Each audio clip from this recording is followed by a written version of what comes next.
Hey everybody, Michael Snyder, California Weather Watch. Today is February 10th, and right now we're looking at the mid-level water vapor loop. There's the state of California right here. We got some Arctic air moving down across Pacific Northwest, but the big story is the next system is going to be rolling across the Pacific Ocean here. A strong storm system will affect much of the state of California, including Southern California, bringing a very potent atmospheric river and some very heavy rainfall all the way down across some of the burn scar areas of Southern California. Some very intense precipitation rates will be accompanying this front. So we'll dive into those details here as we go through the video this morning, taking a look at what is going on right now. I'm just going to stop this right there and back up. And you can kind of see overall last night there was some fog across the San Joaquin Valley. It's probably still burning off right now as we speak, but pretty uneventful otherwise across much of the state. But Reno, Nevada, talking about it here. We've got this atmospheric river and this powerful storm system will be dumping a bunch of snowfall across the higher terrain. Travel overpasses will be challenging. Widespread chain controls are likely. And of course, the gusty winds along the Sierra. And we're still kind of nailing down some of the uncertainties there that are the timing and the heaviest snowfall rates and how much of that will get into places like Western Nevada and the east slopes of the Sierra Nevada as well.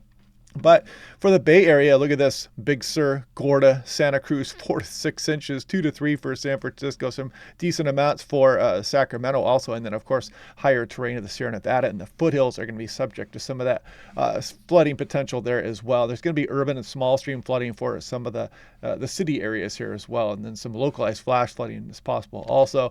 And if we look down towards Southern California here, again, some pretty big amounts. And a lot of this is going to come pretty fast and furious. So we really got to watch the burn scar areas, know where you are in relation to those burn scar areas, and heed local warnings out there. And we'll be breaking this down a little bit more. We still have a couple of days to go preparing for the system rolling in, and we will be looking at some high resolution models as we go through the next few days as well. This is Las Vegas, calling attention to the pattern change. You can see Wednesday, Thursday, Friday, some rain out there as well. Interesting graphic here from the National Weather Service, Las Vegas. And this is Phoenix, also covers places like Joshua Tree, Desert Center, Blythe, Parker. So yeah, you're going to get some rainfall out into some of the desert areas as well. Look at El Centro, between 1/10 and 2/10 of an inch of rain. And if you want to help support the channel and you want a nice affordable home weather station, click on that link down below to save 10% off. Great smartphone app, easy to set up. You can get this thing online in minutes. All solar powered, all wireless, fun stuff. Now, taking a look at the European ensemble mean. So there's some of that Arctic air dropping down across Pacific Northwest, and then we get this strong storm system moving into the state here. Very good model agreement. This storm system is on its way, and it's going to be starting to impact, Wednesday night, it'll be right off the coastline here. And then as we go through the day, Thursday and Thursday afternoon, Thursday evening, this will be swinging across much of the state. We'll look at some of the timing on that in a little bit more detail here in a moment.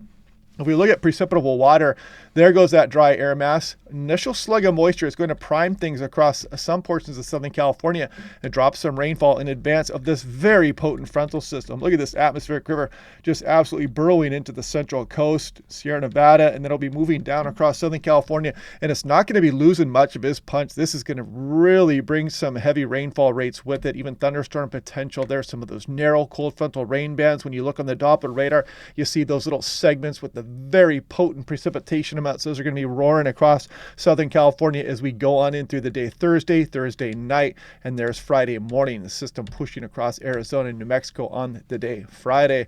So if we take a closer look here, we're not in range of a lot of the global models or the high resolution models. The global models, however, we are. So the initial stages of that starts to roll in as we go through the day Wednesday, even some snow for the higher terrain, but this is going to kind of prime things, moisten things up a bit for some of the surface areas there across Southern California. And then the potent frontal system, look at it start to drop some of this heavy rain, especially across the higher terrain.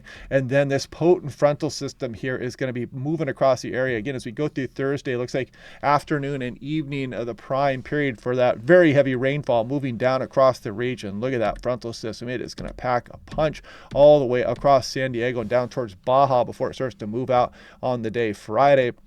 Now, if we take a look at lightning flash density potential, I'm showing you this here.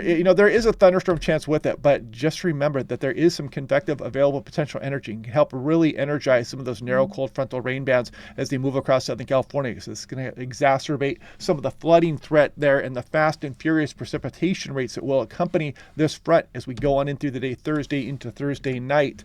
And here's day 3, excessive rainfall outlook. They introduced it here for much of the California coastline. And there's day 3 you one more time. But look at day 4, slight all the way into some of the valley areas, all up and down the coastline. This may even get an upgrade. We'll see how this goes for tomorrow. It'll be day 3, and I wouldn't be surprised to see a moderate pop up out of this across some portions of Southern California if this frontal system does not lose any of its steam in the upcoming model run forecast. And if we take a look at wind speeds, we're also going to have some gusty winds. Got the northwest wind here, a little breezy activity here across some of the desert areas. The initial surge of moisture moves in here as we go through the day Wednesday, like I mentioned, and then the stronger system will rise. Look at this frontal system really ripping the winds down the coastlines here in Nevada, some gusty winds even to the valley areas, Southern California, higher terrain as you go through the day Thursday as well. So yeah, potent frontal system, definitely. Total precipitation in inches. So there's the first shot right there. You can see it does moisten things up a bit here as we go through the day Wednesday. And this is just an ensemble mean. I mean, a lot of precipitation incoming here for much of the state. It's really perfectly placed for the state of California. Beneficial, especially for Southern California for the most part, except if we bring it too fast and furious and we start to cause some of the flooding conditions and some of the burn scar areas and the debris flows and whatnot. It's really what we're on the lookout here for. And also wave action. We put this into motion, got the wind-driven stuff out of the northwest, and then we bring this next system in there. You can clearly see it. Maximum individual wave height, just kind of showing you the increase in wave action here as we go towards the end of the week. So be prepared for that if you're going out towards the coastal areas. And then another one here spreading some waves as we go through the following week. Now, 24-hour total snow Kuchera ratio. Not total, but 24-hour. And you can see this initial one could bring some higher elevation snowfall across some of the peninsular range, transverse range, southern Sierra Nevada as well. And then as we go into the powerful frontal system, this is going to drop some big snowfall amounts across the Sierra Nevada. So good to see that. That should help us get back towards maybe average here for a lot of the snowpack here across much of the state. So thumbs up for that. Again, right now we're at about 40, or I think we're 78% of the historical mean right now. So we have a little bit of work to do. Hopefully this next frontal system can get us back closer to the mean for where we usually are at this time of year. Here's the 6 to 10 day. So after that frontal system goes through, it's starting to show this below normal signal here across some of Southern California. Don't like to see that. 6 to 10 day, kind of a mixed bag. 8 to 14 day temperature there above normal, and then that below normal there for 8 to 14 day precipitation continues to rear its ugly head down there as well. So maybe this will change. We'll see. This is still a ways out in the forecast. And again, you can see the drought that has gotten established here across some of the southwest USA. This frontal system will help, no doubt. Let's just hope it doesn't cause too many flooding concerns with it. And some exceptional drought has been introduced across portions of Arizona and Nevada as well.